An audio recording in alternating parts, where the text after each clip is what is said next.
आदाब, जनाब टीम में आप सबका इस्तेमाल है। पेश है खिताए जनाब की खबरों पर मुश्तमिल आज का खबरनामा।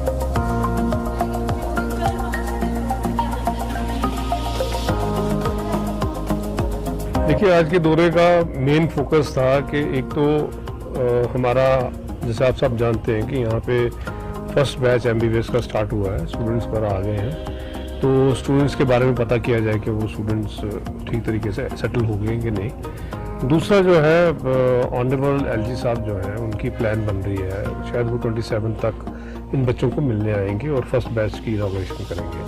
तो उस बारे में हम लोग आपस में मशवरा कर लें और तैयारी करें कि ठीक से उसकी फंक्शन हो जाए और तैयारी अच्छी तरह से हो जाए। उसके बोलिए जी, बताएं। उसके अलावा जो है, as MD J&K medical supplies corporation, मैं आया था कि हॉस्पिटल में बहुत सारा इक्विपमेंट जो है इन्होंने परचेज भी किया है मेडिकल कॉलेज वालों ने, तो उनकी इंस्टॉलेशन भी प्रॉपरली चल रही है कि नहीं और वो ठीक से ऑपरेशनल है कि नहीं। उसके अलावा हमने वर्ल्ड बैंक फंडेड प्रोजेक्ट में काफ़ी सारा इक्विपमेंट जो है डिस्ट्रिक्ट हॉस्पिटल जो इनका है, जो इसको अब हम associate hospital of medical college कहते हैं, उसमें काफ़ी सारा इक्विपमेंट, काफ़ी सारे हमने बेड्स वगैरह, ICU की सामान वगैरह वो सब दिया है। तो फोकस हमारा यही है कि ख़ास तौर पे हमारा यहाँ पे ICU, लैब, OTs अच्छी तरह से इक्विप हो जाए ताकि हमें यहाँ से पेशेंट बाहर रेफर ना करना पड़े। तो वो इक्विपमेंट काफ़ी सारा आया हुआ है और इनकी प्रोसेस ऑफ इंस्टॉलेशन है, उस इंस्टॉलेशन प्रोसेस को भी हम जो है सुपरवाइज करने आए थे। मैंने देखा कि काफ़ी सारा इक्विपमेंट जो है इंस्टॉल हो भी गया है और काफ़ी इंस्टॉलेशन के प्रोसेस में है। इसके अलावा जो है हम कोशिश कर रहे हैं कि जो मेडिकल कॉलेज की मेन बिल्डिंग है, जहाँ एडमिनिस्ट्रेटिव ब्लॉक है, बच्चों के हॉस्टल्स हैं, वो जल्दी से जल्दी कंप्लीट हो जाए ताकि जब अगस्त में हमारा अगस्त 21 में सेकंड बैच भी आ जाएगा तब हमें बच्चों को रखने में प्रॉब्लम ना आए। तो बिल्डिंग का दौरा करेंगे, उसमें देखेंगे कमी पेशी जो है उसको भी कोशिश करेंगे कि दूर की जाए। और देखिए, बच्चे ओवरऑल तो अपने जो हमारा इंफ्रास्ट्रक्चर है यहाँ जो, उससे तो वो काफ़ी खुश है और उनको उसमें कोई दिक्कत नहीं है। इवन फैकल्टी उनको ठीक तरीके से पढ़ा रही है, वो भी, उससे भी कोई इशू नहीं है। जैसे मैंने आपको बताया कि हमारे यहाँ पे अभी मेन कैंपस तैयार नहीं हुआ है, तो हॉस्टल्स हमारे रेडी नहीं है। तो हॉस्टल्स में हमने उनको प्राइवेट हॉस्टल्स हायर करके वहाँ रखा हुआ है, खाने का बंदोबस्त भी वही है उनका, तो उनसे वो इतने खुश नहीं है हॉस्टल फैसिलिटीज़ से। तो वो भी हम लोगों ने बैठ के डिस्कस किया है और वो कोशिश करेंगे कि जो कमी पेशी हॉस्टल्स वगैरह में भी है उनको भी रिमूव करेंगे।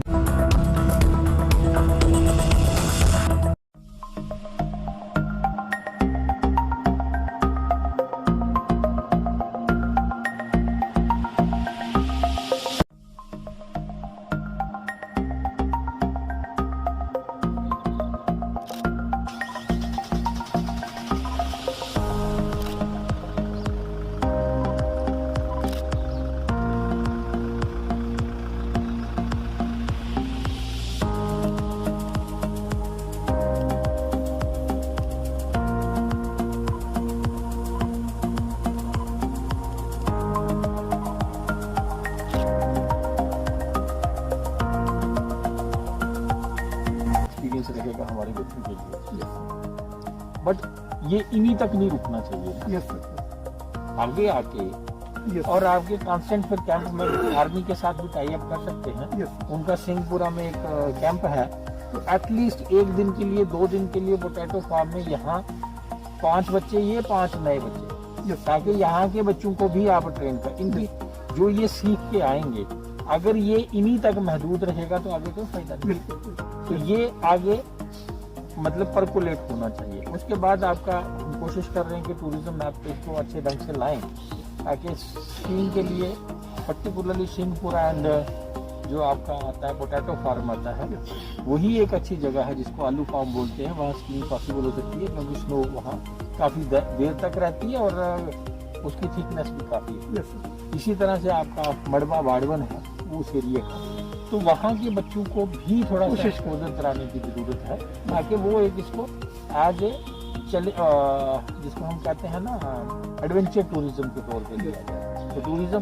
हमारा हर तरफ की हम आपको माउंटेन्स में दिखेगा, लेकिन हर जगह पे स्कीइंग नहीं हो सकती है। उसके लिए प्रॉपर स्लोप चाहिए, प्रॉपर जगह चाहिए, सेफ्टी एंड सिक्योरिटी चाहिए बच्चों की। तो वो देख लीजिए। और मेरी एक सजेशन रहेगी कि ये बच्चे आ जाते हैं, कंप्लीट हो जाता है, फिर सब इनके स्कूल जिस स्कूल से हैं इनके एक्सपीरियंस बाकी बच्चों से शेयर करें, Yes.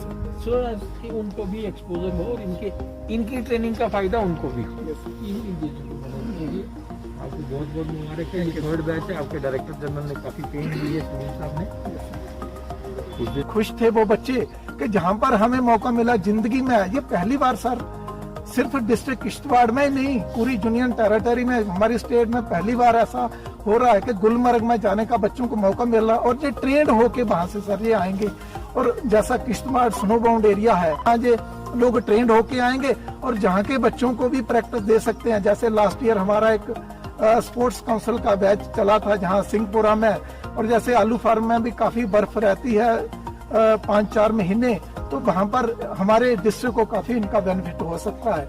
और इसी के साथ मैं सभी बच्चों को बेस्ट ऑफ लक बोलता हूँ।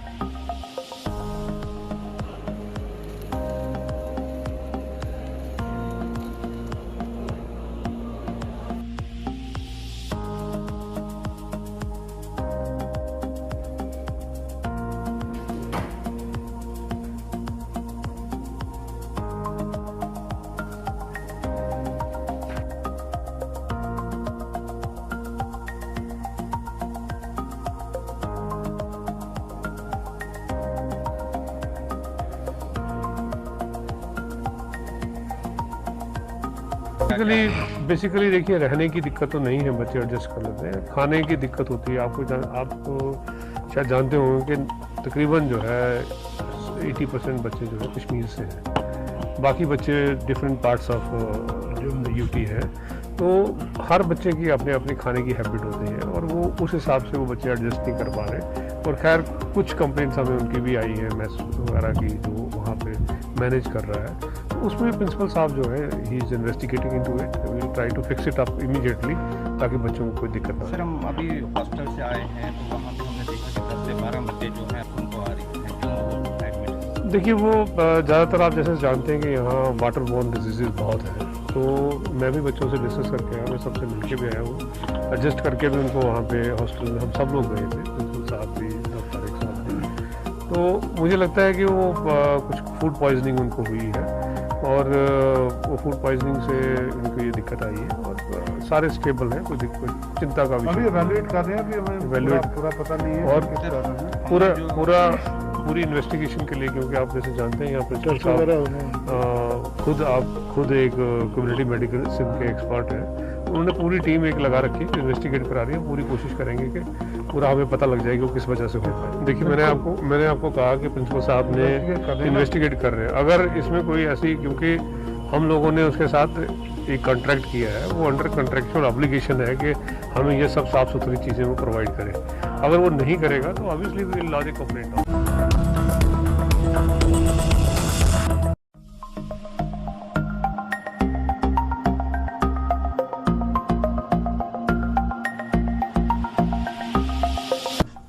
भाई, सबसे पहले मैं आपका शुक्रिया अदा करता हूं कि आपने अपना कीमती वक्त निकाल कर आप यहां तक आए। इस प्रेस कॉन्फ्रेंस का मुद्दा जो मकसद है वो ये है कि जो आज़ाद साहब आज राज्यसभा से रुखसत हो रहे हैं, जो कि हमारे डिस्ट्रिक्ट, रियासत और मुल्क के लिए फ़ख्र की बात है, तो उनको मुबारकबाद देने के लिए, उनकी हौसला अफजाई के लिए जो नरेंद्र मोदी साहब ने उनकी तारीफ की पार्लियामेंट में, उनके आंसू रुकने रहे थे। मैंने पहली बार किसी प्राइम मिनिस्टर को इस तरह से अपोजिशन लीडर के लिए आंसू बहाते हुए देखा है, आज तक नहीं देखा है। तो ये हमारे लिए, डिस्ट्रिक्ट डोडा के तमाम आवाम के लिए, रियासत जम्मू कश्मीर के लोगों के लिए फ़ख्र की बात है। तो एक शेर में आज़ाद साहब की नज़र करना चाहता हूँ। हमने अगर रहबरी भी की तो मुल्क के लिए की, हमने अगर रहबरी भी की तो मुल्क के लिए की, हमने अगर कुर्बानियाँ भी दी तो मुल्क के लिए दी। तिनका तिनका फूल फूल से बना है गुलिस्तान, जो दरख्त हमने पार्लियामेंट में लगाया था उसका नाम था सेकुलर हिंदुस्तान। इसके अलावा अगर हम आज़ाद साहब की सोच की बात करें तो जहां आज की डेट में छोटी कौमों को कोई सियासतदान पूछते तक नहीं, लेकिन आज़ाद साहब की सोच ने श्यामलाल भगत को असर से MLC मुंतखब किया, और उनके पास जब पैसा नहीं था तो तमाम MLAs और मिनिस्टरों को हिदायत दी कि जितना भी पैसा इसके किराए के ऊपर लगेगा, इसके कपड़ों के ऊपर लगेगा, वो सारा खर्च करो और इसको आगे लाना है। उनकी सोच सेकुलर है, हिंदू मुस्लिम सिख ईसाई को बराबर चलाना है, छोटे तबकों को ऊपर लाना है। तो इसके लिए भी उनको मुबारकबाद में पेश करता हूँ। इसके अलावा जहाँ किश्तवाड़ में डिस्ट्रिक्ट के लिए कई कुर्बानियाँ लोगों ने दी, तो आज़ाद साहब ने बिन मांगे डिस्ट्रिक्ट किश्तवाड़ को डिस्ट्रिक्ट दिया, रामबन को डिस्ट्रिक्ट दिया, और क्या कहते हैं घाट को मेडिकल कॉलेज दिया। इसके लिए भी शुक्रिया अदा करता हूँ। और इसके अलावा जब हम आज़ाद साहब के पास हमारा जो मुस्लिम मोची कम्युनिटी का डेपुटेशन लेकर गए, कई मंत्री बैठे थे उनके पास, उनको कहा कि मेरे घर से लोग आए हैं, और उन मंत्रियों को छोड़कर हमारे साथ बात करने के लिए बाहर आए और कई घंटों तक हमारी बात सुनी और हमारी यकीन दिलाई भी कराई। उसके अलावा जो म्यूनसिपल कमेटी के में कुछ जो डेली विजर जो मुलाजमीन थे, उनकी जो तनख्वाहें बंद पड़ी थी, उसके लिए भी NN जोरा लद्दाख के उस वक्त क्या कहते हैं अर्बन डेवलपमेंट के जो मिनिस्टर थे, उनको भी लेटर लिखा, उनके फ़ोन भी किया कि मेरे लोग यहाँ से आ रहे हैं और इनका जो मसला है वो सुनो और उसे क्या कहते हैं पाए तक मिल तक पहुँचाओ। अब हमारी आज़ाद साहब से गुजारिश है कि उन्होंने अपना वक्त देश को दे दिया, पूरे हिंदुस्तान को दिया। अब रियासत जम्मू व कश्मीर के यूथ को उनकी ज़रूरत है। हम गुजारिश करते हैं आज़ाद साहब को कि अब वो इस तरफ भी थोड़ा सा नज़र दें। जो रियासत में खस्ताहाली है, जो रियासत में जैसे स्टेटहुड हमसे छीना गया, उसको भी बहाल कराएं, और रियासत में जो काफ़ी देर से जो असम्बली बंद पड़ी है उसे भी बहाल कराने की कोशिश करें। ये सब चीज़ें तभी मुमकिन होंगी जब आज़ाद साहब रियासत में आएंगे। उनके आखिर में मैं एक शेर उनकी नज़र और आज़ाद साहब की नज़र करना चाहता हूँ कि हम सायेदार पेड़ ज़माने के काम आए, हम सायेदार पेड़ ज़माने के काम आए, जब सूखने लगे तो जलाने के काम आए। और अभी तलवार की नईम फेंकना नहीं, और अभी तलवार की नईम को फेंकना नहीं, मुमकिन है दुश्मन को डराने के काम आए। और कच्चा समझकर मकान को बेच न देना, कच्चा समझकर मकान को बेच न देना, मुमकिन है कभी सर छुपाने के काम आए।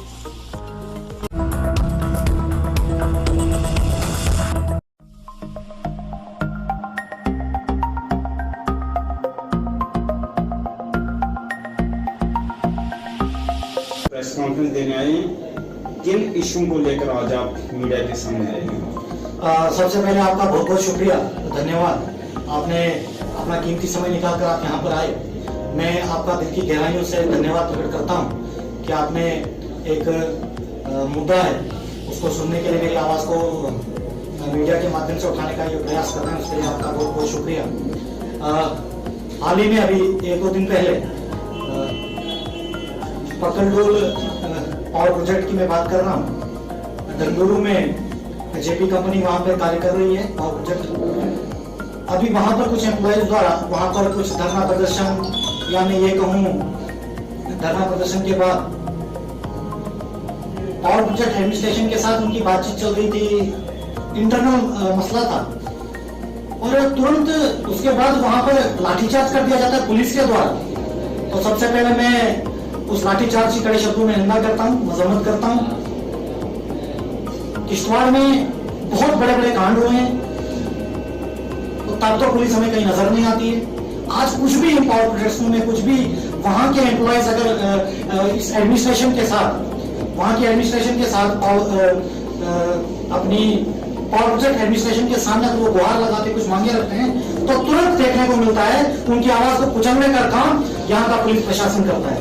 आज मैं उन पुलिस के अधिकारियों से भी ये पूछना चाहता हूँ, क्या किश्तवाड़ में आपको केवल और केवल सिर्फ पावर प्रोजेक्ट्स में वहां के एम्प्लॉयज की आवाज को दबाने के लिए आप सिर्फ यहाँ पर काम कर रहे हैं क्या? मैं कड़े शब्दों में उसकी निंदा करता हूँ जो उन्होंने लाठीचार्ज किया है वहां के एम्प्लॉयज पर, केवल मात्र इतना कहने पर कि आप जो बाहर से लोग वहां खाना बनाने के लिए मिस्त्री, ये सारी चीजें उन्होंने एडमिनिस्ट्रेशन से कहा कि आप बाहर से नहीं लाइए, यहाँ लोकल लोगों को एम्प्लॉयमेंट दीजिए, पर नहीं, इतने में पुलिस आके लाठीचार्ज। या कौन सा ऐसा माहौल वहां खराब हुआ था, कौन सा वहां पे पथराव चल रहा था, इतने हालात खराब हो गए थे, इतना वहां पे इतने हालात बद से बदतर हो गए थे कि वहां लाठीचार्ज करना पड़ा। मैं पूछना चाहता हूँ आज आपकी दूसरा, मैं इन पावर प्रोजेक्टों की बात करूं, चाहे पटेल कंपनी हो, चाहे जेपी हो, चाहे वो एफकॉन हो,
मुफ्त टेस्ट होते हैं शुगर के।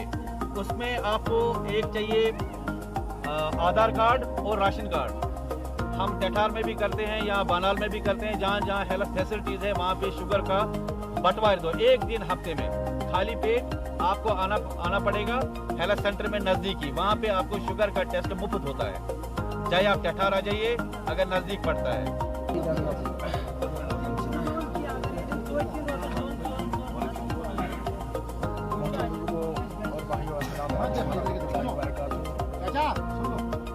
मालूम कि डॉक्टर साहब वो पानी सियासी मजलिस कह कुछ पार्टी हूँ ये जमा करने पार्टी वालों कदम कह बल्कि सोई मशहूरी और अल्लाह तबारक व तआला कर ज़्यादा खुदा यमो ते समझ कि अस फरक जगह गन खिदमत खल्क की जज्ब से वरना यमन योर यना सोन ज़ाहिरी फायदे कह लेकिन अगर यह कुर्सी पर वाजिब कह काम के लुकन खिदमत कर। अल्हम्दुलिल्लाह।